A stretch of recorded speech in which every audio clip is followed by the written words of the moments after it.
Hey guys, thanks for watching another video of Southard Arms. Today I'm going to be working with this Remington Score Master 22. Magazine was missing, ordered a new magazine, and the magazine catch is missing. So I'm going to be installing those today, seeing if that runs, and then after all of that I will be getting in and refinishing this, but that will be a separate video. But let's get into making sure these parts work.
Cool. Well, magazine catch works.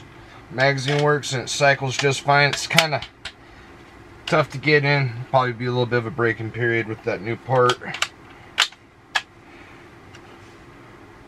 But we will get into restoring it in the next video. Thanks, guys.